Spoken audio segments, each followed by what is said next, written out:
Welcome to the Sweetwaters Church podcast. We're a church that loves and serves God passionately and loves people unconditionally. We pray that as you listen to this sermon, your faith will be stirred and you will discover Jesus in a deeper way. For more information about Sweetwaters Church, please visit our website at www.sweetwaterschurch.co.za. Now, let's listen to the latest sermon from our lead pastor, Pastor Cully. Church, we live in a world where phones, phones, we just spoke about, the competition with the phones, but do you know that we replace phones so often right now? Especially for those who go on contracts, they had it initially for 2 years and then they moved it to 3 years, but we replace phones because what was new today is all tomorrow. If you got an iPhone 15, then all of a sudden tomorrow it's an iPhone 16. I believe there's now, for the younger generation that likes PlayStation, apparently they're working on a PlayStation 6 now already. It's like, you're just getting ready to just have the newest thing and then all of a sudden, so we replace things, okay? Because it's old. It doesn't function the way it needs to do anymore. We switch jobs because we want something better, something different. Relationships, okay, I'm going to be hard on this one, but we treat relationships like a laundry basket. If it's been worn, I don't need it anymore today. And then we throw it and we go to the next one, then the next one. And so, if it stops serving me, if it gets uncomfortable, if it requires work, we walk away. Some of us didn't fall out of love. We just fell out of patience. We just didn't fall out of love. We just actually fell out of patience. But God does not build His kingdom on convenience. He builds it on covenant. And here's what I want you to lean into today, because we're going to focus on that word today. God doesn't just keep promises. He teaches us how to also keep people. And so if you're taking notes, the title for this morning's message is Covenant Over Convenience. Covenant over convenience. So let's go straight to the Word of God, and we don't have to actually go far into this, because we're going to go right to the first book of the Bible, Genesis 2, verses 18. Genesis 2, verse 18, and it says, "The Lord God said, it is not good for the man to be alone." Somebody say alone. "I will make a helper suitable for him." So let's pray as we trust God for His word this morning. Heavenly Father and Almighty God, and can we come before you, Lord God, and we thank you for your word this morning. We thank you, Lord God, as we unpack your word, Lord God, that it will not return, void, that will find fruitful ground, Lord God. And I pray, Lord God, for each and every ear to be open, every mind to receive, Lord God, and every heart to be softened by your word. We also know, Lord God, that your word is a two-edged sword, Lord God, that cuts through the marrow and the bone, Lord God. And I pray, Lord God, that as we unpack this, Lord God, would you speak to your people, Lord God, and would we as your people, as your children, Lord God, receive what you have for us, especially when we speak and unpack about covenant love, Lord God. We ask all this in the mighty name of Jesus. Amen and amen. See, in our introductory verse for this morning, we see God says it is not good for man to be alone. So let's just pause there for a quick moment, just for a brief. Let's just park there. Okay, soundtrack again. Let's just park there, handbrake up, because we have to understand in the context of this particular verse, where does it actually slot in? Although it might be the first book in the Bible, and it's also interesting to note that it is the first book of the Bible where it speaks about this. So we need to also understand and get the grasp of where this comes from, because this verse comes before sin. This verse comes before any failure. This verse comes before any brokenness, because God created Adam and there was no sin yet to think about. There was no brokenness in Adam. There was no failure in Adam. And yet in that verse in Genesis 2:18, God still said this: it is not good for man to be alone. See, here's the key. Loneliness wasn't the result of the fall. It was the reason for covenant. Loneliness wasn't the result for the fall. It was actually the reason for covenant. God didn't create Eve because there was the fall, because it was only when created. No, we don't want to go into debate now. Because we say, okay, when God created Eve, all of a sudden there was drama now. Okay, I'm not saying that. I'm trying to reiterate where this passage comes in. Because it was before the fall of man and woman. And so here we are. Genesis 2 comes into this. And so, which brings us to truth number 1. If you're writing down, if you're making notes, this is important for you because we're talking about covenant. But we're unpacking something really deep here. Number 1, truth number 1. Alone is not holy. Alone is not holy. Let's go back to that introductory passage, Genesis 2:18. The Lord God said, it is not good for the man to be, somebody say alone? I will make a helper suitable for him. Now, again, focusing on where this passage fits in. We already unpacked this and we spoke about this and we all agree on this. This was before the fall. This was before sin, before brokenness, before failure. But here's the interesting thing. In this particular, scene, in this particular part of where this verse slots in, prior to this, Adam had, with God, already access to God. Okay? Prior to this, Adam already had access to God. God already gave Adam authority over creation. Okay? Because he said, these are the animals, these are things, you have authority. The word dominion. You have dominion over these things. And Adam already had purpose. Because God gave him purpose even before Eve arrived.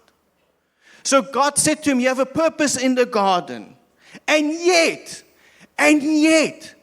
catch this. God still said, something is missing here.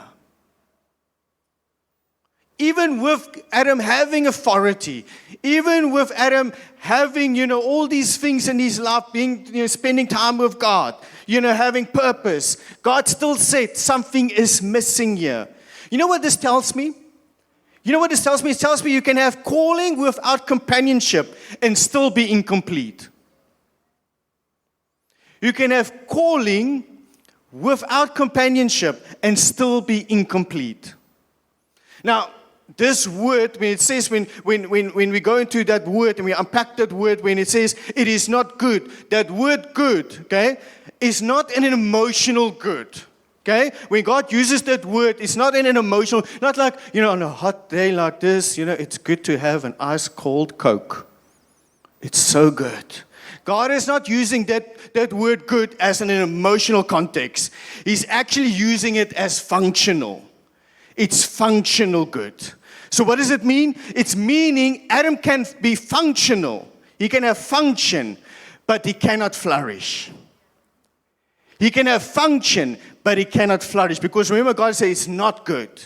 So he can function, but he cannot flourish. You can survive in isolation, but you can only flourish in union. You can survive in isolation, and we proved that when we were, that dreaded word that we don't like to talk about, COVID. When we were isolated from our family and everything, we survived. Many of us survived through that. Yes, unfortunately, like a lot of people passed on during COVID, but many of us survived it, and it was tough, eh? It was tough. But we survived it. But you can only flourish in union. See, here's the thing. Here's the key. Isolation weakens what covenant strengthens. Isolation weakens what covenant strengthens. Now, spiritual health. I want to just teach you this quickly. Spiritual health is not just measured only by your relationship with God. Yes, it's one of them, but it's not the only measure of your relationship with God. It's also how you relate to others. spiritual health is not just measured by how you have a relationship with God. It's also how you relate to other people around you. How do I know this? Well, Proverbs 27:17 says this, and we know this because this is like a manly man scripture, but it's actually for everyone. Because we like to do this, even share this on our men's, forge yesterday morning at Baggies. I even spoke about this scripture. But 27:17 says, Proverbs 27:17 says, as iron sharpens iron, so a friend sharpens a friend. Here's the danger trap of isolation.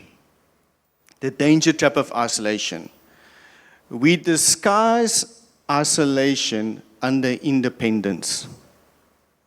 We disguise isolation under independence. What do I mean by that, okay? Have you ever heard, or have you, okay? Remember now, not hands up and don't say amen.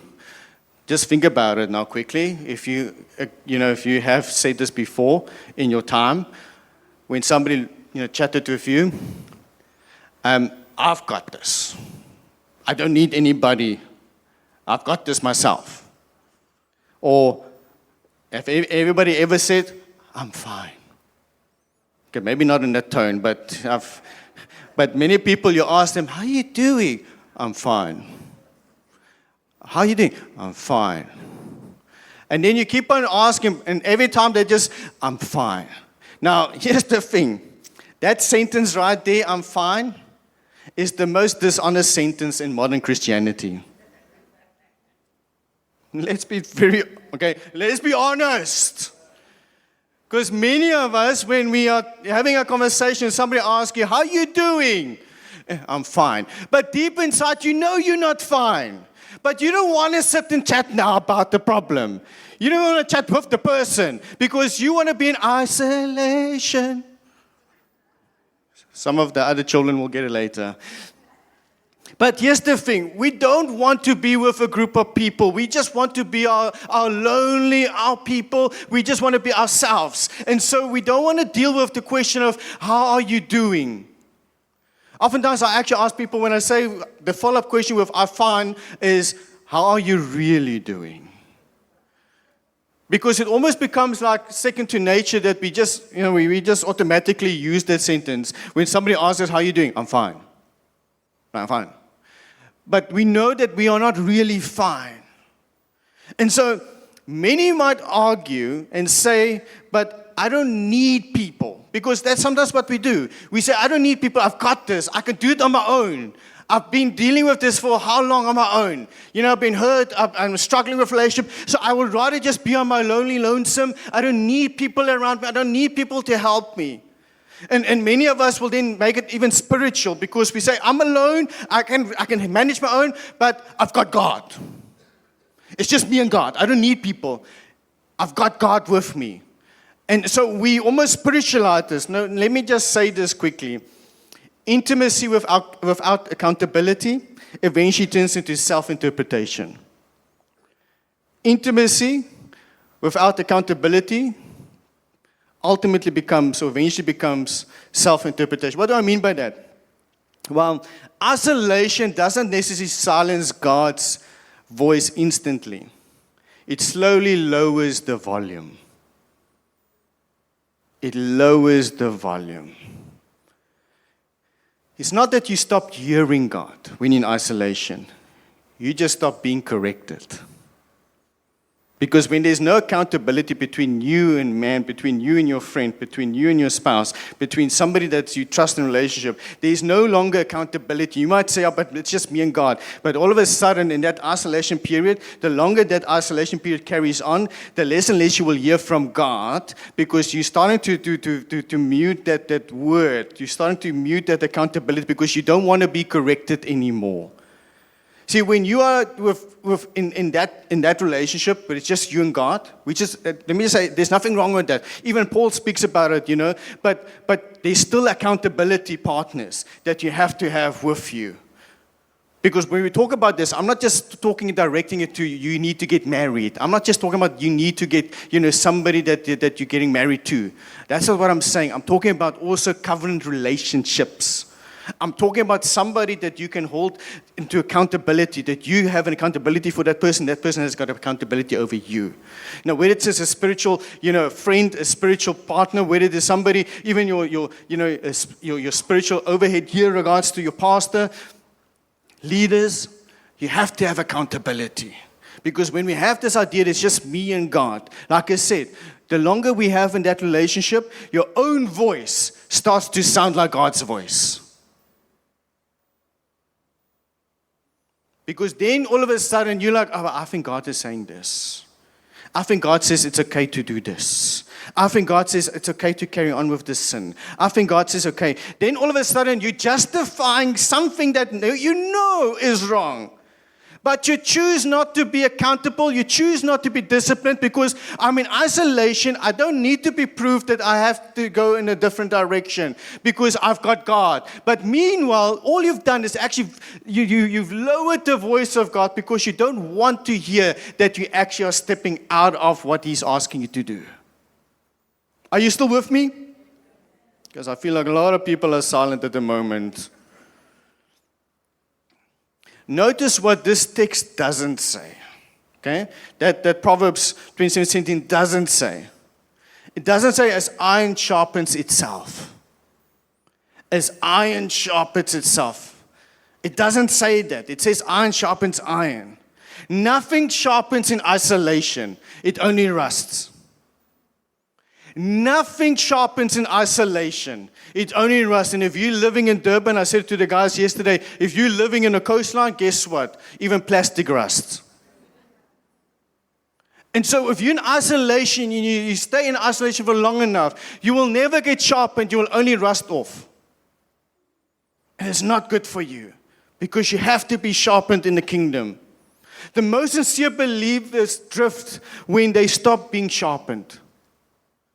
The most sincere believers drift away because they are not being sharpened. That's why, and I want to say this, and I want you to hear this from a pastoral heart. That's why coming to church is so important. Yes, we talk about church hurt and, this happened, but just because the church, didn't go according to your expectations doesn't mean that you don't come to church at all. That's because somebody in the church, didn't do what you asked them, and there were some failures and some struggles and stuff. All of a sudden, I saw somebody put actually a quote up to say, we do this when the church messed up and stuff, and then we go and we move away from the church. But how many of us, when we go to doctors and hospitals, when the hospital messed up, we don't say, I'm going to stop going to hospital. We still go to hospital. So why are we doing it differently with the church? And so that's why it's so important in our relationships that we still come to church. Because that's where iron sharpens iron, not in isolation. Yes, even for those who are watching online, great that you're online. That's what we have these capabilities for. But if there's a way and a situation where you can actually make it to come to church, and even if you're in Joburg or wherever you're watching from, go plant yourself in a church. If you're not local here and if you're not part of a church already, come here, come here. But if you're away and you can't come to Sweet Waters, then, let's work on even, growing a campus there. I see my wife asked me, woo. But don't look for reasons not to come into the house. Amen? Now I'm speaking to life groups even. And so, even plug into life groups. Yes, church is important on a Sunday, but what are you doing prior to or be after church service? Who are you, accountable during the week? Who are you belonging to? Besides just on a Sunday coming here, sitting in your seat that everybody knows that's your seat, that's your parking outside, nobody touches your parking. I come here on a Sunday, I do my thing, and that's it. We need more than just that on a Sunday morning. We need you to be part of the family also during the week. And that's why we have a life group, because our life groups hold us accountable. Our life groups help us to be sharpened. That's why spiritual family matters. Not because, and I want to say this, Okay, look around. Not because we need more numbers. We don't need no numbers. We want to go to a second service, but we don't want you to go into, doing this just for the sake of just growing a church. We want to grow your faith. Are you with me? That's why accountability is important. That's why family matters. That's why you need to belong to somebody. And so we want you also, it was never, God's plan was never for you to be alone. So if isolation dulls us and covenant sharpens us, then we need to understand just how far God was willing to go to establish covenant. Because covenant to God is never casual. Covenant with God is never casual, which makes us come to this next point. And this next point is where God was actually willing to actually walk through blood. And that brings us to truth number 2, if you're taking notes down. God signed the covenant with blood. God signed the covenant in blood.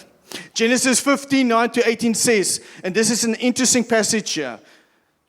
And so the Lord said to him, bring me a heifer, a goat, and a ram, each 3 years old, along with a dove and a young pigeon. Abraham brought all these to him, cut them in two, and arranged halves opposite each other. The birds, however, he did not cut in half. Then the birds of prey came down on the carcasses, but Abraham drove them away. As the sun was setting, Abraham fell into a deep sleep, and a thick and dreadful darkness came over him. Then the Lord said to him, know for certain that for 400 years your descendants will stray strangers in a country, not their own, and they will be enslaved and mistreated there. But I will punish the nation they serve as slaves, and afterwards they will come out with great possessions. You, however, will go to your ancestors in peace and be buried at a good old age. In the 4th generation, your descendants will come back here, for the sin of the Amorites has not yet reached its full measure.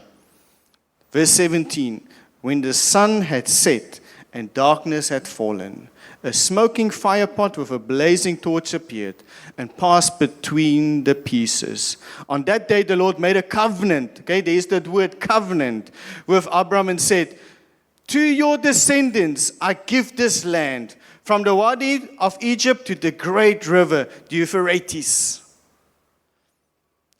See, when God spoke to Abraham, because this is God speaking to Abraham, when God spoke to him, Abraham knows exactly what to do. When God gave him this instruction, Abraham knows exactly what to do, because this was a common practice in the world of covenants, in the Jewish nation of covenants. They are setting up, and I want to teach you something here quick, because it's very, very important to learn this. Because talking about covenant, they are setting up what they call a blood path covenant. A blood path covenant. Now, this is a sign that is often used in Abraham's day to signify, and this is where we're going now. It doesn't just, a covenant, but it's not just called a blood path covenant. They actually did this covenant when a couple wanted to get married. They actually did this covenant because they actually called this, in modern day, they actually call this an engagement covenant. And an engagement covenant. And how this works is those were the animals are cut in half and then arranged in opposite one another in opposing slopes. They arrange half, creating a path of blood between now I've got it there, the back there. So you will see that they created this picture here. Now you will see that half of the animals are on opposite sides of the slope. So look at Abraham there. Say hi, Abraham. But you will see that slope there, it almost creates like a little, ravine, a little of blood. That it's a path. That's why they call it the blood path. Because what then happens if we're specifically talking about marriage, if we're now touching on marriage, the two parties that agree for the marriage, what will happen is that the lesser of the party, which is now considered to be the groom who wants to marry the bride, he has to then, don on like a white robe. He has to put on a white robe, do this, and he actually have to walk through that path of blood. And what happens is, as he's walking, the blood will actually splatter up onto his robe. And that signifies to the father who is the father of the bride, okay? He actually then signifies, the groom signifies to the father that this blood is splattering on me. If I mistreat your daughter, if I abuse your daughter, if I break this covenant, do to me as what this blood is signifying in regards to these animals. Yo. That's hectic. That's covenant. Because imagine you now a groom. You want to get married to this beautiful wife. Okay? And so you walk through, because there's the father-in-law looking at you now. He's checking you like. So he checks the blood. And so you actually saying, as the blood is splattering, because you can't like, you're walking now because you're walking that path of blood, the path of engagement. And so you're walking there and the blood is splattering up. And every time blood is coming onto that white robe, you are saying, if I mistreat, if I abuse, if I step out of this covenant with your daughter, do to me what I did to these animals. And the father like, lekker. But then, okay, because that's not where the covenant stops. Because now the father-in-law has to do the same thing. He puts on a white robe. And he walks through that path. And so as he walks, the blood is also splattering onto his robe. And here's the key. He says, if my daughter that is now to be betrothed to this man, if it's found that she was not a virgin, do to me what has happened to these animals. Now, I can't be harsh and say, I wonder how many of us can go to that covenant right now. Because here's the truth. That's covenant. Because the groom is saying that if I break this covenant, if I mistreat your daughter, do to me to the animals. And the father comes in and he says, if my daughter is not pure, if my daughter is not a virgin, then guess what? Do to me to what you did to these animals. Now, here's the thing. It is collateral covenant that allows for the parties to be held liable for their promises. Because the groom promises to the father-in-law, that I will look after your daughter. And the father-in-law promises to the groom that I'm giving you a pure bride. Okay? Now, let's go back to this scripture with Abraham and God. Because remember now, this is the same covenant that God is making with Abraham. Okay? I'm giving you a background. So God is making the same covenant here now. So God sets this engagement covenant for Abraham. Now, let me ask this question. Remember now I said the lesser is the groom who has to walk first. Who's the lesser between God and Abraham in this situation? Okay, this is not a trick question. Who's the lesser between God and Abraham? Abraham. So Abraham has to walk first. Can we all agree on that? He has to walk first through the blood path. Okay? But here's the thing. Abraham doesn't pass through the halves. In fact, in verse 11 it says, Genesis 15:11, the birds of prey came down on the carcasses. Well, some translation it says vultures came down on the carcasses, but Abraham drove them away. You know what it tells me? When I read that sentence, it tells me that when Abraham set this up, this covenant, he was hesitant. He's like, hold on. I don't know if I can actually do this. And it took him so long to think about it that vultures actually started to come to these carcasses. That's a long time. Because he's shooing the vultures off and he's like, I don't know if I can do this. Because the truth is, Abraham knows that he has got sin. He knows that he can never commit to these promises that he's making with his God. So he knows if he even put his little toe in that blood path, he is dead. He is as good as dead. And then we read something interesting because the next verse says, as the sun was setting, Abraham fell into a deep sleep, and a thick and dreadful darkness came over him. So here's the thing. God puts Abram into a deep sleep. Now, if you missed this, let me help you. It's the same deep sleep that God gave even to Adam. So he puts him into this deep sleep. And Abram is greatly distressed and troubled because Abram sees this flaming torch and a smoking pot pass between these halves. Now, let me just say, whenever we talk about fire, whenever we talk about smoke, it always symbolizes the presence of God. Okay? Think about it when Israel walked out of the place of Egypt towards the promised land. It was always a pillar of fire. So when we talk about fire, when we talk about smoke, we talk about all these things about signifying the presence of God. So here's the thing. So that's what Abram sees. He sees God is passing through the covenant halves. Remember now, he's not passing through first. He was supposed to pass through first. But God passes through these halves first. But here's interesting. Remember I said it's the flaming torch and it's the smoking pot. So that's two entities, if you can call that. What it means, and I want you to catch this. When Abram is in this deep sleep and he sees both of these, the pot and the flaming torch, walking through these halves, it means that God is in essence walking through them twice.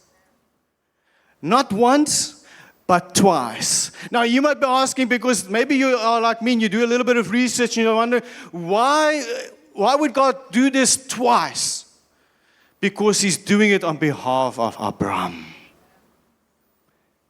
He goes first when he's supposed to be going second. And so he does it on behalf of Abram. He does it and he goes twice. Because he's also now sealing the covenant with himself, with the blood that was sacrificed.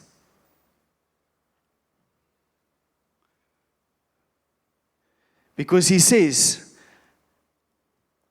Abram, when you fall short, I will cover what you couldn't. I will pay for it in my blood. And here's the key. If he sealed it in blood, if he carried the weight when Abraham couldn't, the real question is this. How do we respond to a God who already has kept his promise? How do we as people respond to that? How do we respond to this beautiful piece? Because I don't know, when I shared this with you, did you get goosies? Because for me, it gave me goosebumps to think that God is actually doing this on my behalf, knowing that I cannot fulfill the covenant, knowing that even if I have to think about it, I will be so short in this. And yet God in his mercy and his love doesn't just do it once, he does it twice. And he seals the covenant with his blood. Which brings us to this last point, and the worship team can start making their way to the stage. Worship is the language of covenant. Worship is the language of covenant. Genesis 12 verse 7 to 8 says, the Lord appeared to Abram and said, to your offspring I will give this land. So he built an altar there to the Lord, who had appeared to him. From there he went onwards to the hills east of Bethel and pitched his tent with Bethel on the west and Ai on the east. There he built an altar to the Lord and called on the name of the Lord. Abraham didn't chase fulfillment. He built altars. He didn't chase fulfillment. He built altars. See, altars weren't always just places where it was of answers. They were places also of agreement. An altar says, God, I still believe in you. I still trust in you. I still remember what you said. Now, here's the thing. When we worship, many of us think that worship comes from a place when we have our breakthrough, after our healing, after the promise came to fulfillment. But here's the thing. Covenant people, and I trust you are covenant people, you and me are covenant people, because covenant people worship before the breakthrough. We worship before the healing. We worship before the promise arrives. Because that's ultimately what worship is about. You don't worship because of your breakthrough. You worship to change this scenario. You worship to change the atmosphere. You don't worship because everything is all hunky-dory. You worship in the pain and the suffering because you know my God is faithful. I can trust my God because He walked through that blood path. He walked through that covenant twice. And so we worship to an agreement, not because of a testimony that God has already performed, but we worship in a testimony of what He's about to do. So I don't know about you, but if God has ever kept a promise in your life, can I hear an amen? If God has ever been faithful before in your life, can I hear an amen? If you believe that He can do it again, can I hear an amen? Amen. See, here's the key. The promise still stands, not because of us, but because God walked through the blood path of the covenant. He's done it before, He can do it again. Nothing is impossible for our God. Church, and I want to say this because we're going to go back into this worship song. Trusting God that if He'd done it before, He will do it again. Because the promise still stands. It is not failing. It will never go into just, rusting away. His promise is forever. His promise is amen. Nothing can rob you of the love that God has for you. This is not just background worship. This is a covenant declaration. So Heavenly Father, Almighty God, and can we come before You, Lord God? And we thank You, Lord God, for Your covenant promises that You have for Your children, Lord God. And Lord, where we fall short, Lord God, You do it again, Lord God. Even if you have to walk twice through that covenant, Lord God, You do it again and again and again and again and again. When we fail, You do it again. When we struggle, You do it again. When it feels too hard, You do it again. When we feel incomplete, You do it again, Lord God. And I thank You, Lord God, that You are the God of doing it again. We worship and adore You, the King of Kings and the Lord of Lords, Lord God. We thank You, Lord God, as we establish our covenant with You, Lord God. It's not about performance. It's not about anything else. But it's about Your love that You have for Your children. And I thank You, Lord God, through that love, we are able also to love the people around us, Lord God. Lead us and guide us and strengthen us in this week, Lord God. To show love, Lord God. To show what it is to be in covenant with people. And Lord, we bring before You every struggling relationship right now. It wouldn't be appropriate if we seal this moment also praying for relationships. For relationships that are straining. For relationships that are struggling, Lord God. For relationships that feels that it's outdated, it's inconvenient, and it just feels like it's not happening, Lord God. But I pray right now in the mighty name of Jesus, right now each and every relationship, whether it is from husband and wife, whether it's from one relationship to another relationship, whether it's with a mother and a daughter, a mother and a son, whether it's a dad and his son or dad and his daughter, whether it's with a brother and a sister, whether it's with an uncle and an auntie, Lord God. Right now we come before You, Lord God. Right now we seal this right now in the mighty name of Jesus. Unity in the name of Jesus. Peace in the name of Jesus. Healing in the name of Jesus. Deliverance in the name of Jesus. What God put together, let no man pull it apart. In the name of Jesus, receive this benediction. May every promise spoken over your life find its strength, not in your ability, but in God's faithfulness. May you walk out of this place standing on covenant ground, declaring with confidence, the promise still stands. In the name of the Father, the Son, and of the Holy Spirit. Amen and amen. Thank you so much for taking the time to listen to this week's sermon. If you need prayer or want more information about Sweetwaters Church, please email us at info@sweetwaterschurch.co.za. Until next week, be blessed and know that we are praying for you.